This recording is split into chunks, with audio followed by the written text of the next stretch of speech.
नमस्कार दोस्तों, मैं आपका दोस्त मनोज पार्क गार्डनिंग से।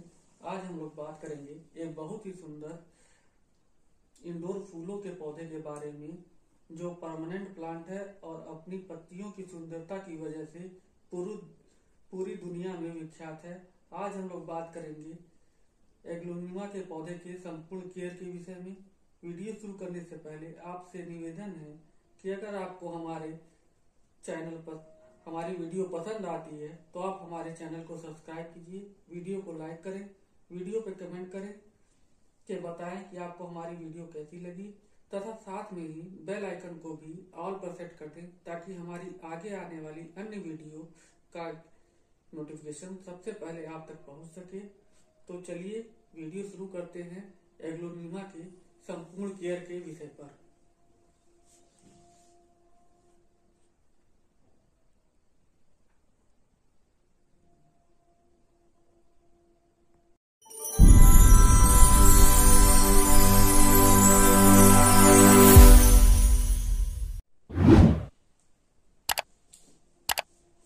एग्लोनिमा एक लोकप्रिय इंडोर फूलों वाला पौधा है जो थाईलैंड, मलेशिया और इंडोनेशिया के वर्षा वनों में पाया जाता है। वर्षा वनों में यह पौधा पेड़ों की छांव में उगते हैं, अर्थात प्राकृतिक स्थान में यह पौधा अप्रत्यक्ष सूर्य का प्रकाश प्राप्त करते हैं।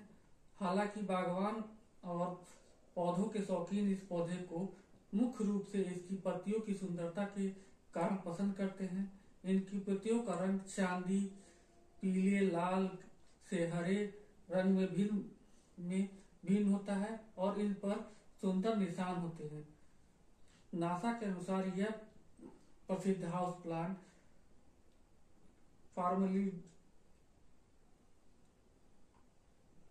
फॉर्मलडिहाइड और ग्रेसिन जैसी वायु विषाक्त पदार्थों को फिल्टर कर सकता है। इसके अलावा इस इंडोर प्लांट की देखभाल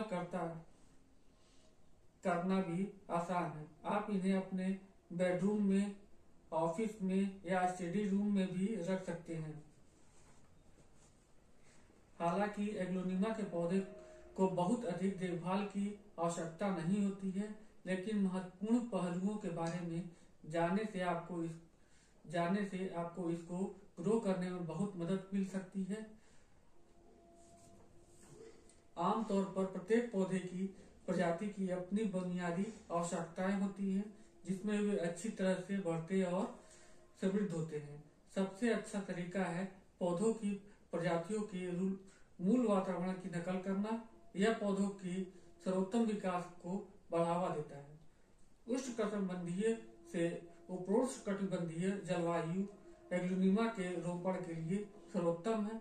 वसंत से ग्रीष्म ऋतु को एग्लोनिमा के रिपोर्टिंग के लिए सबसे अच्छा मौसम माना जाता है। सर्दियों के दौरान इस पौधे को ठंडी हवाओं से बचाने की कोशिश करें। 15 डिग्री सेल्सियस से नीचे तापमान में इस पौधे की वृद्धि रुक जाती है। मिट्टी का मिश्रण अच्छी जल निकासी वाली दोमट मिट्टी या थोड़ी अम्लीय एग्लोनिमा के पौधे को उगाने के लिए आदर्श है। मिट्टी का पीएच 5.6 से 6.5 अच्छा है। इस पौधे के लिए इस पौधे को बहुत अधिक भारी और चिपचिपी मिट्टी में उगाने से बचें। आप इसकी मिट्टी तैयार करते समय 40% मिट्टी, 20% नदी की रेत, 20% कोकोपीट और 20% जैविक खाद को मिलाकर इस पौधे के लिए एक आदर्श पॉटिंग मिक्स तैयार कर सकते हैं। आप खाद के रूप में वर्मी कंपोस्ट का उपयोग कर सकते हैं। गमले का चयन एग्लोनिमा पौधे को उगाने के लिए छोटे से मध्यम आकार के गमले अच्छे होते हैं। 8 से 10 इंच के आकार के गमले इसके लिए आदर्श साइज है, पर आप यह सुनिश्चित करें कि आपके गमले में के तल में कम से कम 3 से 4 जल निकासी छेद हो। सूरज की रोशनी इस पौधे को कभी भी सीधी धूप में न रखें। एग्लोनिमा के बढ़ने के लिए अप्रत्यक्ष सूर्य के प्रकाश की पसंद करता है।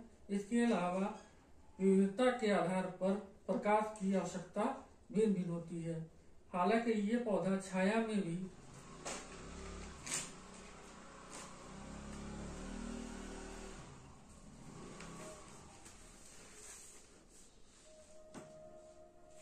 जीवित रह सकता है, लेकिन तेज अप्रत्यक्ष धूप अच्छी वृद्धि में सहायक होती है। हरे रंग का एग्लोनिमा छाया में अच्छा प्रदर्शन कर सकता है, लेकिन लाल से गुलाबी किस्मों को तेज अप्रत्यक्ष धूप की आवश्यकता होती है। पानी एग्लोनिमा का पौधे पानी की बात करें तो एग्लोनिमा पौधे को थोड़ी नम मिट्टी पसंद करता है, लेकिन गीली मिट्टी को नापसंद करता है। लेकिन जरूरत से ज्यादा पानी देना निश्चित रूप से आपके पौधे को नुकसान पहुंचा सकता है। यह अद्भुत उष्णकटिबंधीय पौधा आवर्त पसंद करता है, इसलिए यदि वायुमंडल में नमी 50% से कम है तो आपको पौधे पर बार बार पानी का छिड़काव करना चाहिए। गमले में पानी तभी डालें जब मिट्टी की ऊपरी सतह परत सूख जाए। यह अभ्यास पौधे के बेहतर विकास के बढ़ावा देने में मदद करेगा। खाद की बात करें तो एग्लोनिमा भारी फीडर नहीं है, इसलिए आप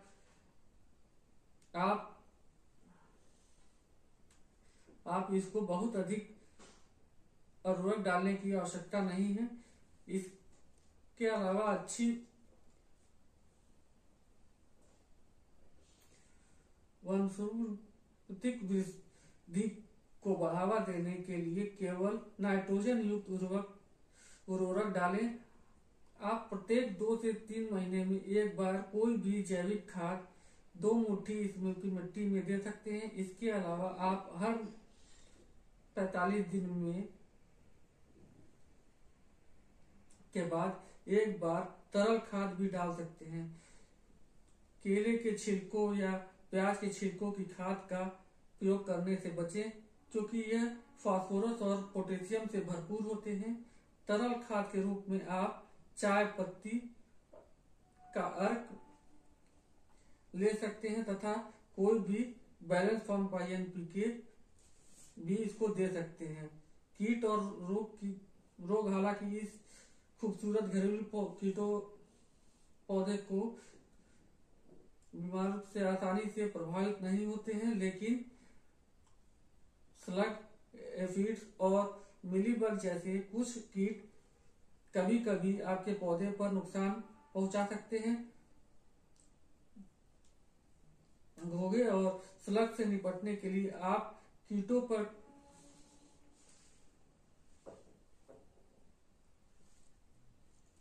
खारे पानी का घोल का छिड़काव कर सकते हैं, पर इस बात का ख्याल रखें कि बहुत अधिक नमक न डालें, क्योंकि इससे मिट्टी की लवणता बढ़ सकती है। रिपोर्टिंग की बात करें तो एग्लोनिमा धीमी गति से बढ़ने वाला पौधा है। इसको दोबारा रिपोर्ट करने में 2 से 3 साल लग जाते हैं। हालांकि जब जड़ें मिट्टी में बॉन्ड हो जाती हैं या जब भी इसकी जड़ें जल निकासी क्षेत्र से बाहर निकलने लगती हैं तो आप इनको रिपोर्ट कर सकते हैं। विषाक्तता की बात करें तो एग्लोनिमा एक मध्यम विषैला पौधा है। इसका मतलब है कि आप इस पौधे को अपने स्थान पर रखते समय सावधान रहना होगा। अपने बच्चों को इस पौधे से आवश्यक रूप से छूने से दूर रखें। हालांकि इसे छूने से कोई नुकसान नहीं होता है, लेकिन खाने पर यह नुकसान पहुंचा सकता है। प्रोपगेशन की बात करें तो एग्लोनिमा के पौधे को आप कटिंग और डिवाइड करके नए पौधे तैयार कर सकते हैं। इसकी कटिंग लगाने के लिए आप इनकी कोई स्वस्थ पौधे को काट कर इसको आप भुरभुरी मिट्टी में लगाकर किसी छायादार जगह पर रख दीजिए। यह आसानी से तैयार हो जाएगी। साथ ही आप इसी कटिंग को पानी में भी आराम से तैयार कर सकते हैं। बस इन कुछ छोटी छोटी बातों का आप ख्याल रखें। आपका पौधा सालों साल आपके घर की सुंदरता के साथ साथ आपके घर के अंदर की विषाक्त वायु को भी शुद्ध करता रहेगा। आज की वीडियो यहीं समाप्त करते हैं, फिर मिलते हैं किसी अन्य वीडियो में एक नए पौधे के साथ उसकी केयर पर बात करने के लिए। तब तक के लिए अलविदा दोस्तों, हैप्पी गार्डनिंग।